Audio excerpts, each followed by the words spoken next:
तो पिछले एपिसोड में हमने देखा था कि वो मिस्टीरियस मैन जियान को भी यहाँ से उठाकर ले जाता है। अब यहाँ पर यूनकी वगैरह और बाकी लोग बचते हैं। वहीं थंडर वैली के बाहर लीचेंग सिटी में काफी भयंकर बैटल चल रहा था और कई सारे डिसाइपल्स मारे गए थे और पावरफुल लोग भी, मानो वहाँ पर खून की नदियाँ बह रही हों।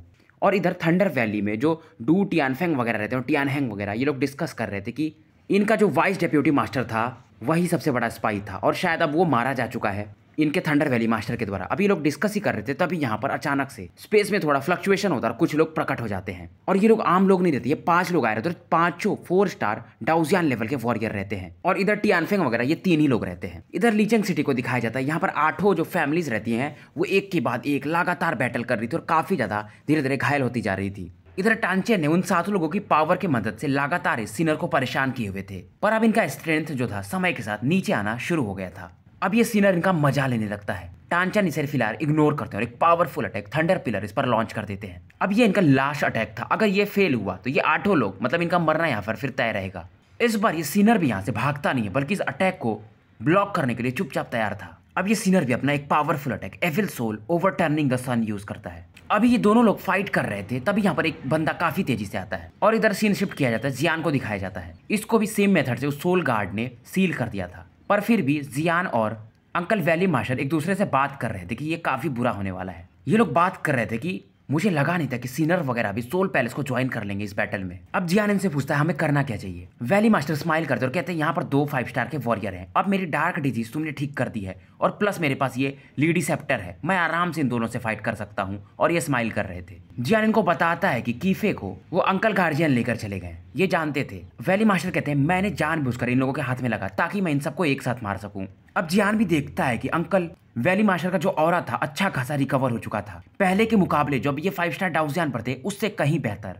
इधर लीचेंग सिटी में लोग पहले से ही पैनिक करने लगे थे, सभी की उम्मीदें टांचेन पर टिकी हुई थी। अब इधर आसमान में इनका जो हेवन सेटरिंग थंडर पिलर था और उस बंदे का वो ब्लैक ऑरा था लगातार एक दूसरे से टकरा रहे थे और इसका जो फ्लक्चुएशन था वो काफी भयंकर था। अगर ये फ्लक्चुएशन ज्यादा दूर फैला तो जो नॉर्मल लोग हैं वो भी मारे जा सकते हैं। और इससे बचाने के लिए टांचेन यहाँ पर एक डिफेंस भी बना रहे थे और एविल वालों को तो ये सोचना भी नहीं था, उनको तो बस मारने से मतलब था। अब ये सीनर के ऑरा जो चारों तरफ फैल रही थी इसे टांचेन कंट्रोल करने लगे थे। 7 लोग समझ जाते हैं टांचेन क्या कर रहे हैं, इससे ये मारे भी जा सकते हैं। बेसिकली अपनी लाइफ सेक्रीफाइस कर रहे थे यहाँ के लोगों के लिए। टांचेन के आगे इस समय आंखें जो रही थी काफी गहरी हो गई थी, इनके अंदर एक अलग ही भावना थी। ये अपने सोल पावर को और फाइटिंग पावर को सेल्फ डिस्ट्रक्ट कर रहे थे। ये देख करके सीनर भी घबरा जाता है, क्योंकि कुछ भी हो टांचेन का जो ऑरा था इस समय 5 स्टार डाउजियन के कंपेरेबल का था और इनका सेल्फ डिस्ट्रक्शन काफी भयंकर हो सकता है। और प्लस ये एक अल्केमिस्ट थे जिनका सोल पावर इमॉर्टल लेवल पर था। अब टांचेन अपनी बॉडी को सेल्फ डिस्ट्रक्ट करने ही वाले थे, तभी आसमान से एक स्पेस खुलता है और वहां से एक milky white spot of light आती है और टांचेन की बॉडी को रोक देती है। इनकी जो ऑरा थी वायलेंट जो हो चुकी थी वो शांत हो जाती है। टांचेन इसमें मूव नहीं कर पा रहे थे और ये फिगर बाहर आता है जो कि मैन इन ब्लैक में था और कहता है इतना अच्छा इतना प्यारा सोल पावर अगर चला जाता तो मुझे क्या मिलता। अब इसे देखकर ये जो 7 वॉरियर्स रहते हैं टांचेन के अलावा, क्योंकि जो सामने वाला बंदा था ये भी 5 स्टार डाउजियन पर था और ये वही बंदा होता है 5th सोल गार्ड सोल कियानमो। अब इसे देखकर वो सीनर जिसका नाम हुओ सीन होता बोलता है तुम यहाँ पर क्या कर रहे हो। माना कि हमारा दोनों का एक कॉपरेशन का रिलेशन है, हम प्रॉमिस किए हैं, पर मैं यहाँ पर आ गया क्योंकि मुझे इसका सोल चाहिए। अब सीनर इससे पूछता है क्या तुम्हारा काम हो गया। ये बोलता हाँ बहुत आसान था। अब यहाँ पर देखा जाए तो जो सीनर का स्ट्रेंथ रहता है वो 5 स्टार डाउजियन के इनिशियल लेवल पर रहता है और वहीं जो सोल गार्ड रहते हैं इनका स्ट्रेंथ 5 स्टार डाउजियन के मिडल स्टेज में होता है। और ये तुरंत ही थंडर मास्टर यानी वैली मास्टर और जियान की बॉडी सबको दिखा देता है। ये देखकर सभी लोग और भी ज्यादा शॉक्ड हो जाते हैं और मानो इनका जो स्ट्रेंथ था फाइट करने का पूरी तरह से खत्म हो गया हो। अब सभी लोगों को यहाँ पर देखकर वैली मास्टर भी अपनी आंखें खोलते हैं और इनका फोर्स मानो एक ड्रैगन के समान जो सोया था जागने लगा था। हालांकि फिलहाल अभी ये सील्ड थे सबकी नजर में। अभी यहाँ पर जो सोल गार्ड था वो अपनी भौकाली टाइट कर रहा था कि मैंने इसको आराम से हरा दिया था। फिलहाल इनकी नजर में अभी भी जो वैली मास्टर थे उनकी बॉडी में वो डार्क डिजीज था, वो जो ब्लड एविल क्लैन वाला उसका, पर इनको अभी पता नहीं था। इधर वो सीनर भी अपने स्ट्रेंथ में काफी ज्यादा कॉन्फिडेंट था। तभी यहाँ पर आवाज गूंजने लगती है वैली मास्टर की, कहते तुमको क्या लगता है तुम मुझे मेरे रहते हुए थंडर वैली को ऐसे डिस्ट्रॉय कर सकते हो, तुम्हें क्या लगता है तुम मुझे बांध सकते हो। और अचानक से ये दोनों फील करते मानो वैली मास्टर को जिसमें इन्होंने सील किया है वो सील अब कटने लगा है। ये देख करके सीनर और भी ज्यादा गुस्सा हो जाता है और कहता है सोल गार्ड ये तुमने क्या किया। और तुरंत ही आसमान में इस समय वैली गॉड मतलब वैली मास्टर प्रकट हो जाते। इनकी बाल भी इस समय सिल्वर कलर के दिख रहे थे और थॉर के समान इनके शरीर से बिजली चमक रही थी। और इस बार तो इनका जो सिल्वर आर्मर भी था इनकी बॉडी को ढका हुआ था। इसे देखते सीनर तुरंत ही पीछे हटने लगता है। सीनर भागना चाहता था पर यहाँ पर एक एनर्जी बैरियर था तो ये भाग नहीं पाता और इसके कई सारे जो गार्ड्स थे जो डाउजियान 2 स्टार पर थे तुरंत ही मारे जाते हैं। वैली मास्टर के आने से अब सबके अंदर अलग ही समय जोश रहता है। अब इधर ये सिनर अपने कई सारे सैनिकों को ऑर्डर देता है मार दो इसे।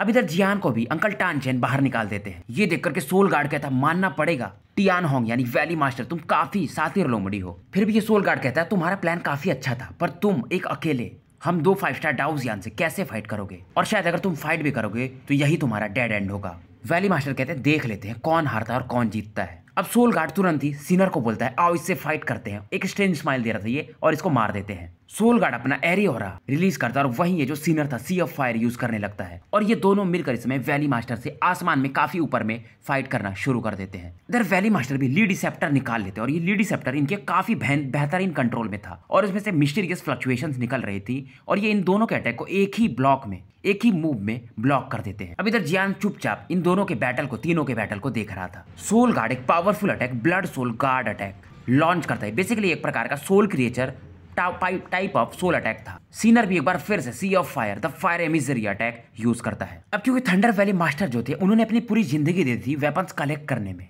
और वेपन को कास्ट करने में और रिसर्च करने में, और इनकी बॉडी पर इसमें 3 वेपन्स थे। पहला वो क्लॉक मतलब कपड़ा जो इन्होंने पहना था, दूसरा फायर रॉयल आर्मर और तीसरा अब तो इनके पास ली डिसेप्टर आ गया था। इनका जो क्लॉक था वो भी 5th ग्रेड का इमॉर्टल आर्टिफैक्ट था और इसमें से एक भयंकर सक्शन फोर्स निकलता है और इनका जो रॉयल आर्मर था वो डिफेंस के लिए काफी अच्छा था। इवन ये फायर को भी आइसोलेट कर सकता था। फिलहाल वैली मास्टर का जो वो क्लॉक था आसमान से कई सारे थंडर बोल्ट को इस समय एब्जॉर्ब कर रहा था। ये देख करके सोल गार्ड अब चिंतित हो रहा था। सोल गार्ड समझ गया था। ये तुरंत ही the baptism of fire the power of heaven use करता है और इसके हाथों में इस समय एक रोज फ्लेम आ जाता है। ये वही होली फ्लेम है। उसका इसके पास एक सीड था। वैली मास्टर भी तैयार थे। ये अपने सिल्वर मिरर से एक चारों तरफ डेंस एरिया फॉर्म कर देते ताकि इनके बैटल से बाकी लोगों को नुकसान न हो। अब बैटल एकदम आखिरी मुहाने पर चल रहा था और ये एक डिसाइसिव बैटल था। अगर वैली मास्टर हार जाते तो ये पूरा ईस्टर्न कॉन्टिनेंट का सफाया हो जाता। एक तो सीनर ने वो पावरफुल अटैक रोज वाला अटैक और प्लस इधर सोल करने वाले उस बंदे ने ब्लड सोल गार्ड अटैक, ये दोनों एक साथ लॉन्च किए रहते हैं। अब वैली मास्टर भी ली डिसेप्टर से एक पावरफुल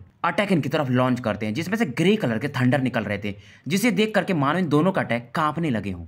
ये दोनों भी अपने ऑरा को लिमिट तक पुश करते ताकि ये कैसे भी करके वैली मास्टर को हरा दे, क्योंकि ये समझ गए थे वैली मास्टर इस समय कहीं ज्यादा स्ट्रॉन्गर थे। कुछ ही समय में ये तीनों अटैक आसमान में टकराने लगते। आसपास भयंकर एनर्जी रिपल्स चारों तरफ फैलने लगते, मानो ये पूरे एरिया को डिस्ट्रॉय कर देंगे। सभी लोग इस बैटल को देख रहे थे। ये एक सुप्रीम बैटल्स का नजारा था। सभी लोग चिल्ला रहे थे कम ऑन वैली मास्टर आपको करना ही पड़ेगा।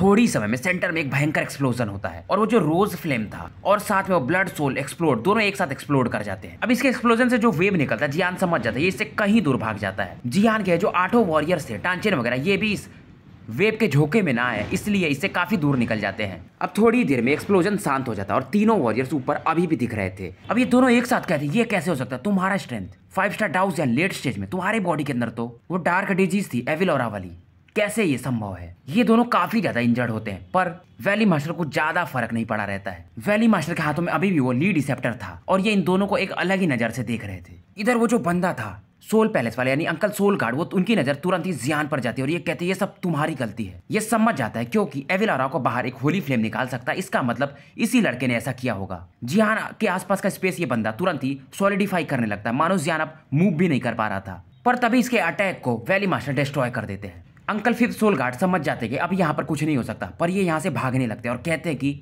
अगली बार मैं और ज्यादा पावरफुल वॉरियर्स लेके आऊंगा, फिर देखता हूँ तुम कैसे बचते हो वैली मास्टर। ये देख के सोल गार्ड हंसता और इसकी बॉडी अचानक से फूलने लगती है और ये एक ग्लूमी स्माइल देता है। वैली मास्टर तुरंत ही जियान को पुकारते हैं कि तुम मुझे अपना होली फ्लेम पावर थोड़ी समय के लिए यूज करने के लिए दे दो, नहीं तो अगर ये भाग गया तो फिर काफी गड़बड़ हो सकता है। जियान तुरंत या कीरा फ्लेम जो क्रिस्टल था वैली मास्टर को दे देता है। अब सीनर भी इस समय जो इंजर्ड था वो देख करके उसके तो मानो पैर ही कांपने लगते हैं। अब क्योंकि जियान ने ये होली फ्लेम क्रिस्टल उछाला था तो ये बीच में आने की कोशिश करता है, पर वैली मास्टर इसको एक लात मारते हैं और इस होली फ्लेम क्रिस्टल को ले लेते हैं। अंकल 5th सोल गार्ड यहाँ से भागना चाहते थे, ये एक ब्लैक गैस में बदल गए थे, पर क्योंकि वैली मास्टर ने यहाँ का पूरा एरिया ही सील कर दिया था तो ये फिलहाल भाग नहीं पा रहा था और इसे तोड़ने में काफी समय लग सकता था। अब वैली मास्टर जैसे अकीरा फ्लेम के क्रिस्टल को होल्ड करते, इनकी जो ऑरा थी फ्लेम प्लस थंडर मिक्स थी, मानो ये फायर थंडर गॉड लग रहे हो। होली फ्लेम तभी सामने वाले बंदे को दिया जा सकता है जब होली फ्लेम वाला देना चाहता हो, जैसे यहाँ पर जियान इन्हें अपनी इच्छा से दिया था थोड़े समय के लिए। वैली मास्टर तुरंत ही काफी तेजी से 5th सोल गार्ड की तरफ बढ़ते हैं और वहां पर काफी ज्यादा ब्लैक हो रहा था और देखते हैं कि इसके पास एक सोल बॉडी थी और सोल कियानमो की बॉडी से इस समय कई सारे ब्लैक चेन्स ब्लड कलर्ड बाहर निकल रहे थे। और ये देखते कि इस ब्लैक फॉग में ये तो था, इसकी आधी बॉडी सोल की लग रही थी और आधी बॉडी ह्यूमन की, और कई सारे इसके पास वीक सोल्स भी थे। अब फिर सोल गार्ड भी समझ जाता है ये बच के नहीं भाग सकता, ये अपनी बॉडी को साथ में काउंटलेस सोल को यहाँ पर एक्सप्लोड करने की कोशिश करता है। पर वैली मास्टर तैयार थे, ये तुरंत ही ग्रे फ्लेम और होली फ्लेम मिक्स पावर से इस पर अटैक कर देते हैं और थोड़ी समय में ये इन दोनों को हरा करके जियान को इसका क्रिस्टल वापस लौटा देते हैं। और बाकी जो 8 वॉरियर थे इनके कहने पर यहाँ से चले जाते हैं। इसके बाद वैली मास्टर जियान की काफी तारीफ करते हैं। अब ये जियान से कहते हैं तुम्हें मेरे साथ चलना पड़ेगा, मतलब थंडर वैली में। फिर ये कहते हैं पहले तुम्हें उसके पहले थंडर टॉम में जाना पड़ेगा, और ये स्माइल करते हैं। ये कहते हैं क्योंकि थंडर टॉम में कई सारे हमारे डिसाइपल्स इस समय कैद है, तो तुम्हें जाकर वहां पर रिपेयर करना पड़ेगा। और ये जियान को इस समय एक स्पेस एरे स्क्रॉल देते हैं। अब जाते जाते थंडर वैली मास्टर ये दोनों बंदों को जिनको इन्होंने पकड़ा था अपने सबऑर्डिनेट्स को सौंप देते हैं, मतलब ये लोग कैदी एक तरह से हो गए थे। इस समय वैली मास्टर जियान को लेकर के फॉर्जिंग हॉल की तरफ जा रहे थे फिलहाल। अब यहाँ पर ये दरवाजा खटखटाते और बाहर में डू टियान होंग और बाकी इनके कई सारे जो साथी थे वो वापस आ जाते हैं, और ये लोग काफी खुश थे इन्हें देख करके। यहाँ पर कीफे भी थी और ये काफी ज्यादा खुश थी। और इन दोनों सीनर को और सोल पैलेस गार्ड को बंधक में रखने की जिम्मेदारी टियान हेंग को मिल जाती है, और ये ऑर्डर देती है अगर कोई भी सस्पिशियस मिले तो उसे मार देना, नहीं तो ये लोग स्पाई हो सकते हैं सीनर वगैरह के। उसके बाद कीफे को और जियान को लेकर के वैली मास्टर टॉम की तरफ बढ़ जाते हैं। जियान इनसे कहता है अगर आप मुझे इन दोनों को सौंप दो, यानी ये जो दोनों एविल बंदे थे, तो मैं इनसे इन्फॉर्मेशन निकाल सकता हूँ। पर फिलहाल वैली मास्टर मना करते हैं और कहते हैं इंडीड तुम्हारे पास अच्छा सॉल्यूशन हो सकता है, पर तुम्हारा स्ट्रेंथ अभी उतना काफी नहीं है। वैली मास्टर कहते हैं मैं इन दोनों को ये न्यूटन लॉर्ड को सौंप दूंगा, या इन्हें the lord of the heavenly plain of shadows भी कहा जाता है। और ये स्माइल करते कहते तुमको नहीं पता होगा, जब तुम 4th कंपटीशन के लिए जाओगे जो 4 कॉन्टिनेंट के, तो मैं तुम्हें लेकर जाऊंगा, मैं तुम्हें उनसे मिलवा दूंगा। तभी जियान इनसे कहता है अगर उनको पता चल गया कि मैं ह्यूमन नहीं हूँ, मतलब मैं ह्यूमन हूँ, घोष वर्ल्ड का नहीं हूँ। ये बताते हैं कि जो यिन हुटान है वो काफी अच्छे इंसान है, मतलब वो घोष और ह्यूमन में ज्यादा फर्क नहीं पड़ते, इवन मॉन्स्टर भी हो तो कोई फर्क नहीं पड़ता उन्हें, बस इंसान अच्छा होना चाहिए। अब बातें करते करते ये लोग अंदर आ चुके थे, इन्हें बाकी लोगों को जो डिसाइपल्स थे उन्हें छुड़ाना था। अब जियान यहाँ पर स्पेस स्क्रॉल यूज करके अंदर जाने वाला था, तभी कीफे कहती है मैं भी साथ में चलूंगी। अब जियान समझ जाता है कि वैली मास्टर भी चाहते हैं कि कीफे जियान के साथ रहे, और जियान को पहले ही बहुत ज्यादा हेडेक था, खास करके इनकी दोनों वाइफ्स काइलिन और जूनियर, ये इसको जिंदा फिर नहीं छोड़ेंगी। और तीसरी वो आ चुकी यिंग जो इसके दिल में बसी हुई है, और जब भी कोई इसके करीब आता है कोई लड़की, तो मानो ये इसके दिल में छेद करने लगती हो, यानी इतना गंदा जियान को पेन होता था। पर फिलहाल इन बातों को इग्नोर मारते हुए ये कीफे के साथ उस वॉइड में एंटर कर जाता है, और ये लोग फाइनली थंडर टॉम में आ जाते हैं। ये लोग फिलहाल इस समय थंडर टॉम घूम रहे थे, तभी जियान को याद आता है कि 3rd स्टेज वाले कंपटीशन में इन्हें फाइटिंग स्पिरिट भी मिल सकते थे, पर कीफे कहती शायद उनको घोष क्लैन वाले शुरुआत से ही कंट्रोल कर रहे थे। फिलहाल जियान इन सब बातों को इग्नोर मार करके इसके साथ आगे बढ़ने लगता है। इधर सीन शिफ्ट होकर थंडर पॉन्ड को दिखाया जाता है। यहाँ पर कई सारे डिसाइपल्स थे और ये बोल रहे थे कि मतलब महीने हो चुके हैं और हमें बचाने कोई नहीं आया, तो क्या उन लोगों ने हमको जिंदा यहीं पर छोड़ दिया मरने के लिए। पर यूनकी सबको समझा रही थी, और साथ में लियू किंग वगैरह कि अरे एविल क्लैन का अटैक हो गया है, तुम लोग क्या एकदम। मूगे और यूनकी इस समय डेप्थ में चले गए रहते कुछ समय के लिए प्रैक्टिस करने के लिए, और मूगे अब तो 3 स्टार डाउजियन के इनिशियल लेवल में पहुंच चुका था, और यूनकी भी लगभग 3 स्टार डाउजियन के थ्रेशोल्ड वैल्यू पर थी। थंडर पॉन्ड में आसपास जो था मिस्टीरियस एनर्जी, इसका इन्हें काफी फायदा मिला था, और ये लोग वॉइड की तरफ देख रहे थे क्योंकि काफी लंबा समय हो गया था और इन्हें बचाने कोई आया नहीं था। अब ये लोग देख ही रहे थे, तभी यहाँ पर एक वॉइड में एक फ्लक्चुएशन शुरू हो जाता है। यूनकी कहती लगता है एनिमीज आ गए फिर से। तभी फेंग यू जो दूर खड़ा था वो बोलता है ये जियान है। मूगे देखता और जाके जियान को एक पंच मारता है और बोलता है मुझे मालूम था तुम ठीक हो गए। अब यूनकी पूछती है कि क्या एलियंस मारे गए, जियान सब बताते हैं, पूरी कहानी सुनाते हैं कि हाँ सब हो गया। अब इधर कीफे लियू किंग से मिलती है, दोनों मतलब एक दूसरे को हक करती हैं, और बाकी सभी लोग इसके बाद जियान के थ्रू यहाँ से बाहर आ जाते हैं। इस दौरान 1 महीने बीत जाते हैं। एक दिन की अगली सुबह होती है और जियान चुपचाप जाग करके बैठा हुआ था, ये प्लान बना रहा था इसे आगे करना क्या है, क्योंकि जियान के मन में एक ही प्लान चल रहा था, 4 कॉन्टिनेंट के कंपटीशन को इसे जीतना है, फिर 4 जो कोर्टयार्ड है उनमें से ली हिन यू इसे ज्वाइन करना है, सोल कप हासिल करना है, उसके बाद सोल ईटर के पावर को रिस्टोर करना है, और साथ में से वो रोज जो होली फ्लेम है या हार्ट ब्रोकन होली फ्लेम वो भी पाना है, ताकि ये यिंगिंग को रिकवर कर पाए। उसके बाद ये घोस्ट वर्ल्ड को छोड़ करके जा सकता था। तो बहुत लोग पूछ रहे थे लिटिल ई कहाँ गया। अगर जो भी मेरी स्टोरी शुरू से देख रहा है उसे पता होगा कि uncle golden dragon king, little E, uncle long और जायजुआन तीनों को लेकर के एक अलग यात्रा पर निकल गए थे। उनके भी कुछ अपने मजे होते हैं, तो वो करने के लिए कहीं चले गए होंगे। अभी भी जियान फिर भी 2 स्टार हाउस जियान के पीक पर होता है। 1 महीने तो बीत गए थे। अभी जियान कुछ सोच ही रहा था, तभी इसके दरवाजे पर खटखट की आवाज आती है, और ये कोई और नहीं बल्कि कीफे होती है। जियान बोलता है क्या बात है बताओ। ये बोलती है मेरे पास एक काफी अच्छा न्यूज है तुम्हारे लिए, और ये काफी ज्यादा खुश होती है। जियान बोलता है क्या बात है। ये बताती है कि इसके फादर यानी वैली मास्टर जियान को एक अच्छा स्पेशल गिफ्ट देना चाहते हैं। अब जियान को लगता है क्योंकि वैली मास्टर वेपन से काफी ज्यादा ऑब्सेस्ड रहते हैं। तो क्या ये जियान को एक वेपन देने वाले हैं? अब ये जियान के साथ पहेलियां खेलने लगती है और ये कहती तुम्हारे लिए काफी अच्छा होगा और ये तुम्हारे एट्रीब्यूट से रिलेटेड है, यानी फायर एट्रीब्यूट से। जियान सोचता है क्या इसे हेवनली सीड मिलने वाला है। ये बताती कि इसी के कहने पर इसके फादर जियान को एक हेवनली सीड दे रहे हैं। ये बताती है क्योंकि फादर ने इसलिए तुमको दे रहे हैं क्योंकि जब तक मेरा सील रिनकारनेशन पूरा नहीं हो जाता तुम मुझे बचाते रहोगे। अब ये जियान को थंडर वैली के अंदर लेकर जाती है। इसके बाद कीफे यहाँ से चली जाती है और अंकल वैली मास्टर और जियान यहाँ पर एक साथ बैठे होते हैं। तो फर्स्ट स्टेज से इन्होंने 10 लोगों को सेलेक्ट किया था और सेकंड से भी 10 और थर्ड स्टेज से इन्होंने 30 लोगों के साथ सेलेक्ट किया था और यही लोग जा रहे थे फोर्थ कॉन्टिनेंट कॉम्पिटिशन में भाग लेने के लिए। मतलब टोटल 50 लोग जा रहे थे। वैली मास्टर ऐसा जियान को बताते हैं। हेवनली सीड अभी जियान को तो दे रहे थे कीफे के कहने पर ये काफी निराश थे। अब जियान को लगता है क्या वो सीनर के पास जो वो हेवनली सीड था वो है, पर अंकल वैली मास्टर कहते हैं नहीं, वो काफी ज्यादा एविल ऑरा से भरा हुआ था, मतलब वो पॉल्यूटेड है और वो तुम्हारे लिए अच्छा नहीं होगा। अब ये कहते हैं अगर तुम्हें हेवन सीड चाहिए तो मेरे साथ आओ। ये सुनते जियान काफी ज्यादा खुश हो जाता है और ये तुरंत ये दोनों लोग यहाँ से गायब हो जाते हैं और किसी प्लेस में थंडर वैली के अंदर में बढ़ने लगते हैं। थोड़े ही समय में जियान और वैली मास्टर ट्रेजर पवेलियन में पहुंच जाते हैं। वैसे भी जियान यहाँ पर एक बार आ चुका था। अब यहाँ पर एक मिस्टीरियस साइन बनाते हैं वैली मास्टर इस ट्रेजर पवेलियन के अंदर और ये एक नए स्पेस में अंदर एंटर कर जाते हैं। तो सेकेंड फ्लोर पर बेसिकली वो हेवनली सीड था। अब यहाँ पर अंदर वाले स्पेस में लाने के बाद वैली मास्टर कहते हैं यहाँ पर 3 प्रकार के हेवनली सीड्स हैं इस वैली में, मतलब जो एरिया में ये लोग रहते हैं। अब तुम कौन सा पाते हो ये तुम्हारे ऊपर डिपेंड करेगा। अब यहाँ पर 3 ये अपने हैंड्स एंड मूव करते हैं और 3 सोर्स ऑफ लाइट प्रकट होती है। इनमें से एक सबसे ज्यादा डिम था। उसके बाद ये बोलते हैं तुम इसको एब्जॉर्ब करो, ये तुम्हारे ऊपर है, मुझे और भी काम है। उसके बाद ये निकल जाते हैं यहाँ से। तो बेसिकली जो तीनों हेवनली सीड से ऊपर मतलब आउटर मोस्ट लेयर से ये एक हेवनली लाइट से प्रोटेक्टेड थी। जियान जब इसे टच करने की कोशिश करता है तो इसमें से एक भयंकर रेजिस्टिंग पावर बाहर निकल रहा था। अब सोलिटर जियान से कहते हैं मुझे लग रहा है हेवनली सीड्स देने का एक ही मतलब है, ये बंदा अपनी बेटी की शादी लगता है तुमसे करना चाहता है। ये सुनकर जियान और भी ज्यादा सरप्राइज था। इस दौरान लॉर्ड सोलिटर कुछ तो एक भयंकर फैमिलियर ऑरा फील करते हैं। जियान इसे फील भी नहीं कर पाता है। ये बताते हैं कि ली सोल टेरिटरी के जो कुछ बंदे हैं इनके पुराने दुश्मन उनकी ऑरा है। अब लॉर्ड सोल्टर जियान से कहते हैं जब तुम 4 कॉन्टिनेंट में एंटर करोगे उसके बाद मैं वहां पर बहुत कम ही बार प्रकट होऊंगा, नहीं तो ये लोग मुझे इजीली डिस्कवर कर सकते हैं। तो जो पहला हेवनली सीड रहता है वो अकीरा फ्लेम का ही रहता है, मतलब उसी के द्वारा बनाया हुआ। अब जियान इसे छोड़ देता है और दूसरे वाले को देखता है। ये था वॉइड वाटर फ्लेम, मतलब इसे फायर और वाटर दोनों का कॉम्बिनेशन था। और तीसरा वाला जो काफी डिम जल रहा था, जियान तो इसे छूना भी नहीं चाहता था। तभी लॉर्ड सोलिटर कहते हैं इसे ट्राई करो, ये काफी अच्छा है। वैली मास्टर भी जो दूर निकल गए रहते हैं वो भी इस चीज को फील करते हैं और ये मन ही मन कहते हैं अगर ये इस चीज को खोल भी रहे तो हम इसे मतलब ये वाला फायर एलिमेंट दे नहीं सकते। जियान जब इसे टच करने जाता तो मानो ये सीड इधर उधर इसको भटकाने लगता है, मतलब इस सीड के पास अपना खुद का दिमाग था। जियान इस सीड को चेज करता है पर इसे फिलहाल ये पकड़ नहीं पा रहा था। जियान अब इसके बाद अपने सोल पावर को यूज करता है। ये सीड जो थी फिलहाल मूव करना बंद कर देती है। फिर भी ये जो हेवनली सीड था मानो इसमें से फ्लेम पावर निकल रहा था और ये कोशिश कर रहा था कि जियान के चंगुल से ये कैसे भी भाग सके। तो जियान जब आगे बढ़ता है तो ये हेवनली सीड के आसपास एक क्रिस्टल केज बन जाता है। ये देखकर जियान और भी ज्यादा हैरान था। अब ये जो हेवनली सीड रहती है इस केज को भी तोड़कर यहाँ से भागने की कोशिश शुरू कर देती है। जियान इस पर अपने सोल अटैक करना शुरू कर देता है और फाइनली जियान इसको पकड़ लेता है। इसे सी ऑफ स्कारलेट फ्लेम्स भी कहा जा सकता है। अब जियान का अगला स्टेप रहता है इसको एब्जॉर्ब करना। अब जियान तुरंत अपने फ्लेमिंग मंत्रा को एक्टिवेट कर देता है और जियान धीरे धीरे इस स्कारलेट फ्लेम को हेवनली सीड को मतलब धीरे धीरे अब्सॉर्ब करना शुरू कर दिया था। पर जियान की स्ट्रेंथ कितना बढ़ेगा जियान को भी मालूम था, बहुत थोड़ा, क्योंकि होली फ्लेम खाने के कारण इसकी बॉडी नॉर्मल फ्लेम से ज्यादा कुछ मूव भी नहीं करती थी। इधर सीन शिफ्ट होता है, डो ह्यून कॉन्टिनेंट को दिखाया जाता है। जूनियर इस समय कहीं तो ट्रैवल कर रही होती है और इसके साथ जो लड़की होती है कहती शायद हमें किसी ने डिस्कवर कर लिया है।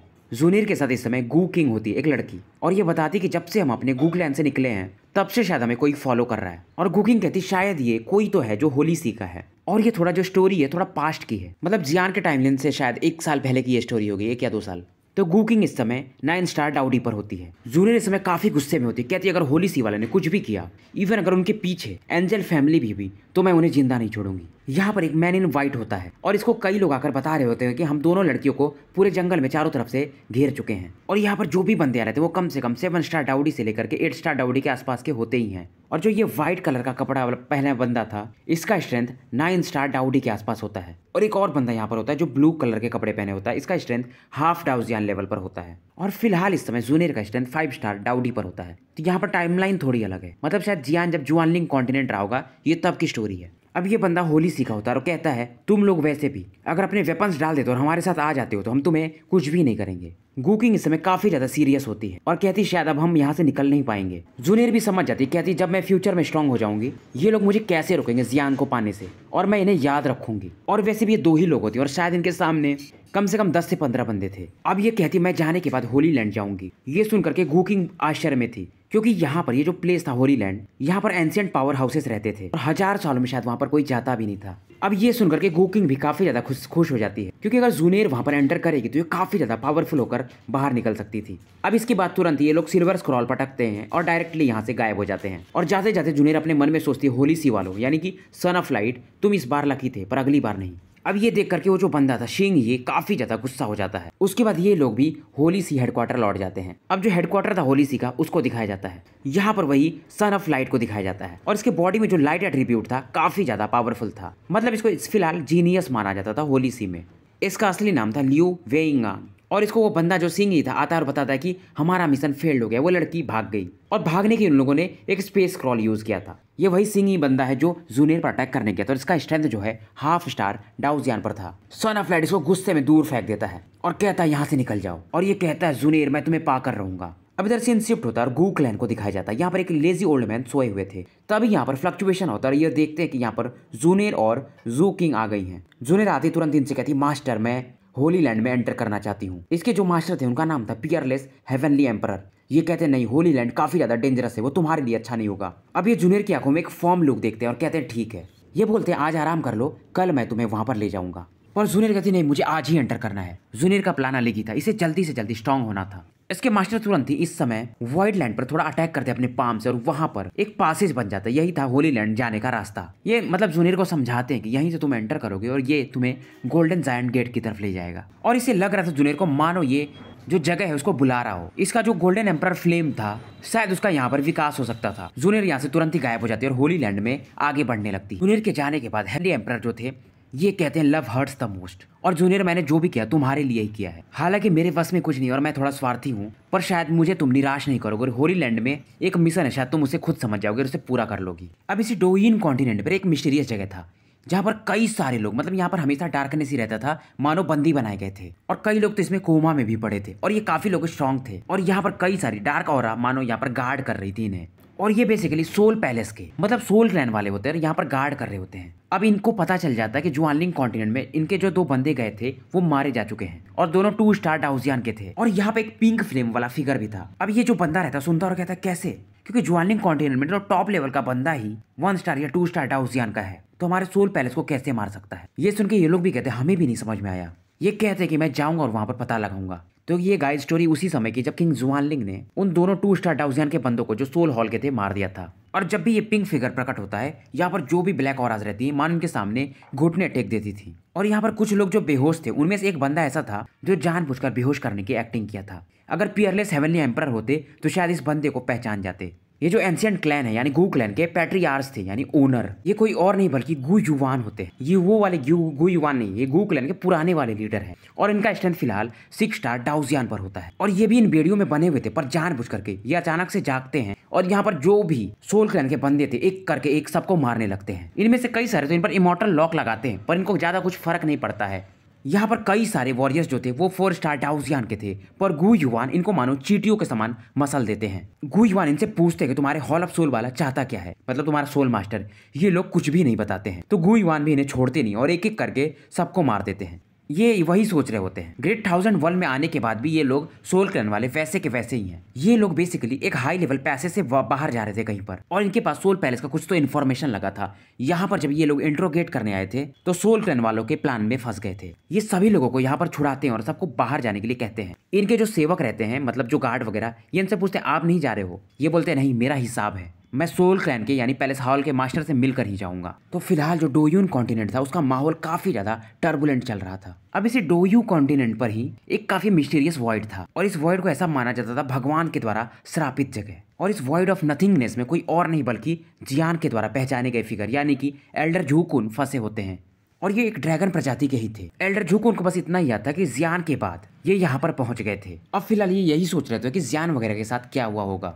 उसके बाद ये इस जगह को एक्सप्लोर करने लगते हैं। अब झुकुन सोच रहे होते क्योंकि यहाँ पर इनको एक क्रिस्टल पैलेस भी दिखता है। तभी यहाँ पर एक आवाज आती कि तुम्हें नहीं पता ये जगह क्या है। यहाँ पर एक वुमेन प्रकट होती है और इनकी बॉडी से 7 कलर का एनर्जी प्रेशर बाहर निकल रहा था। और ये जैसे प्रकट होती मानो झुकुन के पास प्रेशर इतना ज्यादा पड़ता है कि अपने आप ही नील डाउन हो जाते हैं। और ये कहते हैं dragon family, the real dragon clan. क्योंकि डाउकी वर्ल्ड में कोई रियल ड्रैगन था नहीं। तो गाइज ये वो स्टोरी उसी समय की है जब जियान डाउटी वर्ल्ड में आया था और ये जुआनलिंग सिटी में पहुंच गया था। तो इधर की स्टोरी सेम टाइमलाइन की अब जूकुन की दिखाई जा रही है। मतलब जूकुन के सामने जो भी था वो रियल ड्रैगन फैमिली का था। जूकुन इस समय इनसे माफी मांगने लगता है और कहता है मैं यहाँ से चला जाऊंगा। ये फिगर कहती है यहाँ पर हजारों सालों से कोई नहीं आया है। हालांकि तुम इंसान तो नहीं हो पर तुम एक सब ड्रैगन बोले जा सकते हो और ड्रैगन पावर तुम्हारे पास उतना नहीं है। अब ये 7 कलर एनर्जी चारों तरफ से जूकुन की बॉडी को घेर लेती है और जूकुन के अंदर का जो भी मेमोरी रहता है उसे ये पढ़ने लगती है। मिस्टीरियस फिगर अचानक इसके ब्रेन को पढ़ती है और कहती है Dawki continent great void ancient dragon.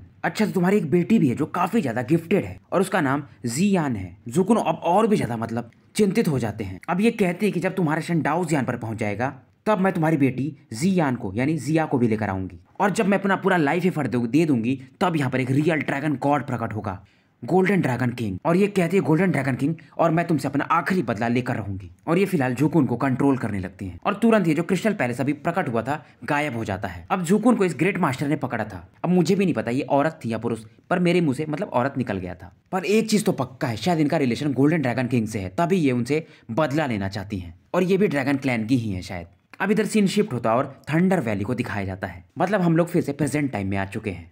Valley master इस समय चाय की चुस्की ले रहे थे। अब इनका इरादा हो गया था, इन्हें 4 कॉन्टिनेंट जो टेस्ट था वहां के लिए निकलना था, पर जियान अभी तक 2 महीने हो चुके थे और बाहर नहीं आया था। कीफे भी कहीं ज्यादा सरप्राइज थी, पर वैसे भी जो 4 कॉन्टिनेंट का कंपटीशन था उसमें अभी भी 3 महीने बाकी थे। और इधर सीन शिफ्ट होता है, जियान को दिखाया जाता है 2 महीने बाद ही अपनी आंखें खोलता है। जियान अपने स्ट्रेंथ को चेक करता है, इसका स्ट्रेंथ और भी ज्यादा पहले से बढ़ गया था। अब इसका जो डाउकोर का ही फ्लेम था इतना ज्यादा स्ट्रांग हो गया था कि इसे होली फ्लेम ज्यादा टाइम यूज करने की जरूरत भी नहीं पड़ेगी, मतलब नॉर्मल कंडीशंस में। क्योंकि अगर होली फ्लेम के बारे में कोई भी जान गया तो जियान के लिए आगे जाकर मुसीबत ही होना था। और Jian finally space shuttle technique use करके यहाँ से बाहर निकल जाता है। अब इधर मूगे वगैरह खड़े रहते हैं और फेंग यू ये जियान को देखकर कहते हैं तुम्हारा स्ट्रेंथ थोड़ा अलग लग रहा है। फिलहाल मूगे का स्ट्रेंथ 3 स्टार डाउ जियान के अर्ली स्टेज में होता है। जियान सबसे बात करता है, उसके बाद कीफे से पूछता है कि वैली मास्टर कहाँ पर है। इधर यूनकी भी जियान से पूछती है क्या तुम ठीक हो। अब जब यूनकी जियान के थोड़ा क्लोज आती है तो कीफे भी थोड़ा चिढ़ने लगती है। तभी यहाँ पर वैली मास्टर आ जाते हैं और कहते हैं आज आराम करो, कल हम निकलेंगे चारों कॉन्टिनेंट की यात्रा पर। अब सभी लोग यहाँ पर चले जाते हैं, बस यहाँ पर यूनकी और कीफे बसती हैं हॉल में। और यूनकी तुरंत ही कीफे की तरफ देखती है और कहती है अगर तुम उसे पसंद करती हो तो क्या क्यों नहीं देती। क्योंकि यूनकी के पास जो सोल पावर था कहीं ज्यादा स्ट्रॉन्गर था, तो ये समझ लेती है कि कीफे क्या फील करती है। कीफे कहती मेरी आइडेंटिटी थोड़ी अलग है, तो मुझे नहीं पता कि मेरा उसका बीच में कुछ हो सकता है और उसका आइडेंटिटी क्या है हमें भी अभी तक नहीं पता है। इवन मेरे फादर को भी नहीं पता है कि वो है क्या चीज। तभी यूनकी कहती है अगर मैं तुम्हारे जगह होती तो मैं उसे जिंदगी भर फॉलो करती। अब क्योंकि कीफे के अंदर वो रिइंकार्नेशन पावर था, तो जो पुरानी मतलब थंडर गॉड थी उनका थोड़ा बहुत मेमोरी इसके अंदर आ रहा था। अब तो ये जायो क्लैन के बारे में अब थोड़ा थोड़ा जानने लगी थी कि थंडर लॉर्ड में और जायो क्लैन के बीच में कुछ तो मतभेद थे, पर इसके बारे में किसी को बताती नहीं है। अब इधर जियान वगैरह अपने रूम में होते हैं। लॉर्ड सोल्टर कहते हैं जल्दी जल्दी तुम इस हेवनली सीट के जो पावर है उससे फैमिलियर हो जाओ, यहाँ पर तुम मतलब वहां पर जाकर इसका काफी बेहतरीन इस्तेमाल कर सकते हो। अब जियान इसमें क्रॉस लेग बैठ करके शांति से इस टेक्निक को यानी इस फ्लेम को प्रैक्टिस कर रहा होता है। अब अगले दिन की सुबह होती है और थंडर वैली में इसमें काफी ज्यादा हलचल मचा होता है। वैली मास्टर यहाँ पर खड़े होते हैं और 50 लोग आ चुके थे रास्ते में, मतलब ये लोग निकलने वाले होते हैं। और वैली मास्टर कहते हैं सावधान रहना क्योंकि 4th कॉन्टिनेंट जो है चारों वहां पर जो बनते हैं काफी ज्यादा पावरफुल हैं और अगर तुम उस कंपटीशन में अच्छा किए तो तुम्हें ली सोल टेरिटरी के जो टॉप मैनेजमेंट वाले लोग हैं चुन सकते हैं और इससे हमारा भी नाम होगा। अब जब ली सोल टेरिटरी का नाम आता तो जियान हमेशा सोचने लगता था। अब ये कहते हैं हम लोग निकलने वाले, पर रास्ते में अगर तुम्हें कुछ भी मतलब मिले तो तुरंत ही मुझे रिपोर्ट करना, क्योंकि सफर काफी लंबा था। सभी को ये कहते हैं कि तुम लोग अब बाहरी नहीं हो, तुम सभी लोग थंडर वैली के हो, तो तुम लोग जो भी करोगे थंडर वैली का ही नाम होगा और गलत करोगे तो भी मतलब बदनामी होगी। तो टीम वर्क काफी इंपॉर्टेंट है, सबको ये समझाते हैं। इतना बोलने के बाद यहाँ पर जो गेट ऑफ स्पेस रहता है ये अचानक से खुलने लगता है और सबके सामने इस समय 100 मीटर के आसपास का एक थंडर गेट खुल जाता है। अब आगे जाने के लिए इन लोगों के पास एक स्पेस शिप रहता है। मास्टर के कहने पर सभी लोग इस नाव में यानी शिप पर सवार हो जाते हैं। उसके बाद ये लोग आगे के लिए निकल जाते हैं। इधर स्पेस शिप में जियान अकेले बैठे होता है। कीफे आती है और कहती है तुम यहाँ पर अकेले क्यों बैठे हो, सभी लोग इस समय कल्टीवेट कर रहे हैं। जियान कहता है कभी कभी रिलैक्स भी करना चाहिए। अब जियान तुरंत ही पूछता है वैली मास्टर कहाँ पर है, तो ये बताती है कि शिप वगैरह में जो एनर्जी वगैरह चाहिए रहती है ये लोग उन्हीं की देखभाल करते रहते हैं। अब सीन शिफ्ट होता है और दिखाया जाता है जहां पर स्पेस पासेज से जियान वगैरह जा रहे थे, इससे 100 मील की दूरी पर एक और जहाज इस एरिया में एंटर कर गई थी। इनमें से एक बंदा, उसका नाम मूजी होता है, वो कहता है सामने एक और स्पेस शिप है शायद, और ये कहता लगता है ये ईस्टर्न कॉन्टिनेंट की है यानी वैली थंडर वैली वाली है। ये नाम सुनते ये लोग स्माइल करने लगते हैं और इनके दिमाग में कुछ तो हरकत आने लगती है। मूजी कहता है स्पेसशिप उनके पास ले चलो, मैं उनसे मिलना चाहूंगा। और ये बंदा कहता है नहीं लेकिन मास्टर, उन लोगों का जो जहाज है हमसे कहीं ज्यादा बड़ा है। अब मूजी की बात मान करके वो बंदा ले जाने लगता है। तब ये बंदा कहता है लेकिन अगर ऐसा हुआ तो हमारे पवेलियन मास्टर हमें डांटेंगे। मूजी कहता है सब मुझ पर छोड़ दो, और ये कहता है दरवाजा खोलो। और इस गेट से बाहर निकल के मूजी काफी तेजी से जियान वगैरह की जो जहाज थी उधर जाने लगता है। अब इधर जियान और कीफे बात कर रहे थे, तभी इनको एक आवाज सुनाई देती है। जियान कहता है लगता है कोई है जो हमारी तरफ आ रहा है। अब कीफे सोचते क्या मतलब एक आंधी तूफान आ रही है क्या? तभी जियान कहता है नहीं, लगता है कोई दुश्मन है।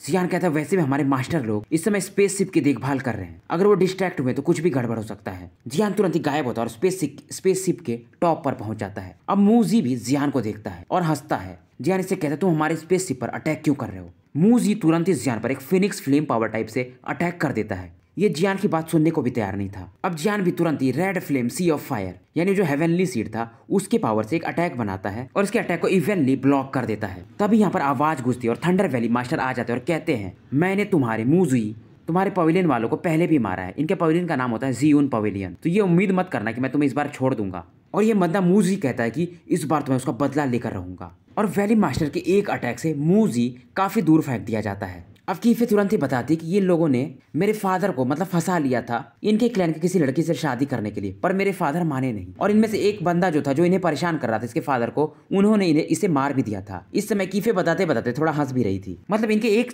चमाट से वो मर गए थे। इसीलिए जो बंदा था मूजी ये हम लोगों से बहुत ज्यादा चिढ़ता और यहाँ पर हमारा नाम सुनते ही ये बदला लेने के लिए आ गया था। पर कीफे हंसी और कहती है इन लोगों का स्ट्रेंथ उतना ज्यादा पावरफुल नहीं है। उसके बाद ये लोग भी अपने रूम में वापस लौट जाते हैं। अब मूजी वापस तो आ गया था और ये गुस्से में था और कहता है थर्ड अंकल इसी बंदे के द्वारा मारे गए थे, मैं कैसे इसे देख करके रुक सकता हूँ। मूजी के सामने इस समय 3 लोग खड़े थे, उसके फादर मू युन फाई और एक मिस्टीरियस गाय भी था। और ये लोग कहते तुम्हारा स्टैंड 3 स्टार डाउसियान पर है, अगर तुम थोड़े अच्छे रहते तो कुछ बात भी रहती। इन लोगों का एक ही इरादा था कि कीफे को कैसे भी करके मनाना और उसे शादी करना। तो यहाँ वाली स्टोरी थोड़ी बोरिंग चल रही है। अब इसका जो बाप रहता है मूजी का, मू युन फे कहता है जरूर मैं कभी न कभी उनसे अपना बदला लेकर रहूंगा ही। अब सामने में मतलब थोड़ा दूर पर ही एग्जिट दिखने लगता है। अब यहाँ पर सीन शिफ्ट होता है और एक मिस्टीरियस प्लेस को दिखाया जाता है। यहाँ पर एक घना जंगल था और यहाँ पर लाइट काफी कम थी और यहाँ पर ये लोग बात कर रहे थे कि वो जो हमारा 5th सोल गार्ड था वो पकड़ा गया, जबकि हमारे हॉल मास्टर ने कहा था कि इन लोगों को इसमें इन्वॉल्व नहीं होना चाहिए। मतलब जब भी एविल क्लैन की बात आए तो इसमें सोल क्लैन को नहीं पढ़ना चाहिए, पर ये सोल गार्ड यानी हमारा 5th कियानमो सुना ही नहीं हमारी बात। यहाँ पर एक ओल्ड मैन बैठे होते हैं, इनको पता रहता है कि जियान करके एक बंदा और ये काफी ज्यादा एरोगेंट है, इवन वो जो वैली मास्टर है उससे भी ज्यादा। ये बंदा जो भी था शायद वो जो 12 सोल मास्टर हैं या जो 5 सोल गार्ड हैं उनमें से एक होगा, क्योंकि इसकी ऑरा जो थी कहीं ज्यादा पावरफुल थे। तो इस दौरान 1 महीने लग जाते और ये लोग फाइनली 4 कॉन्टिनेंट का जहाँ पर कंपटीशन होने वाला था वहां पर पहुंच जाते हैं, जहाँ पर वैली मास्टर बैठे होते हैं और सभी अपने शिष्यों को बुलाए होते हैं और कहते हैं यहाँ पर मैं एक बंदे को बुलाया हूँ और उन सबसे मतलब उनसे तुम्हारी इन्फॉर्मेशन होना जरूरी है। उस दौरान ये टियानमिंग विला के बारे में बता रहे होते हैं। ये जगह पूरी तरह से मतलब समुद्र से घिरा हुआ था और पहाड़ वगैरह थे यहाँ पर, और शायद ये जगह वहीं पर मतलब यहीं पर वो फाइट होने वाला था कंपटीशन, और अगर ये कंपटीशन समुद्र में होगा तो जियान वैसे भी घाटे में चला जाएगा। उसके बाद टियान होंग यानी कि वैली मास्टर इन लोगों को लेकर उसी सी माउंटेन की तरफ ले जाते हैं। तो ये बेसिकली एक आइलैंड होता है, इसे देखकर जियान हैरान था और फाइनली इनको वो जगह दिखता सी ऑफ डस्ट जहाँ पर वो टियानमिंग माउंटेन विला था। ये जगह मतलब क्लाउड्स वगैरह से घिरा हुआ था। अब जियान यहाँ पर आगे बढ़ रहा होता तभी ये फील करता है मानो ये जो सी एरिया यहाँ पर कुछ तो है इसके नीचे मतलब। तो यहाँ पर 5 लोगों की टीम बनती है, उसमें जियान, कीफे, लियू किंग,